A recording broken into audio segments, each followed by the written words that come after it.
How to clean Hisense portable AC coils. So there's a few things you're going to need to clean these coils, such as a coil cleaner, that is a mild detergent plus water, that can be a substitute. You could also try using a soft brush or a toothbrush as well, something like a spray bottle, dry cloth or towel. Those can be used in your cleaning. Now you could also try turning it off and unplugging. So you could simply turn it off and unplug, switch off the power unit, unplug it from power, let it cool for a few minutes, and you could then get into cleaning. So in order to clean, you have to remove the cover filter. You could do that with a brush.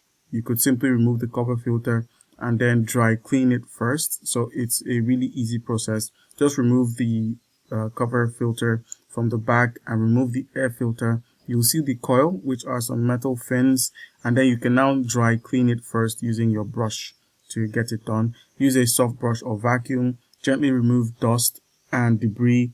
Don't bend the fins, please. And then also you could apply coil cleaner. So just spray the coil cleaner evenly. Let it sit for 5 to 10 minutes. The dirt will loosen automatically. And then you could also use a light rinse, which is optional. Just use a light mist only and avoid soaking the electrical parts. So just focus on the fins. And then once you're done, you could simply dry it completely.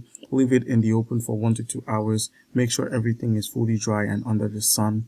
That way you can get things up and working.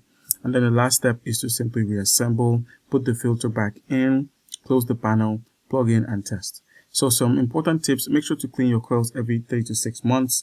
Clean filters every 2 to 4 weeks. Never use high pressure water. If coils are heavily clogged, consider professional service. Alright,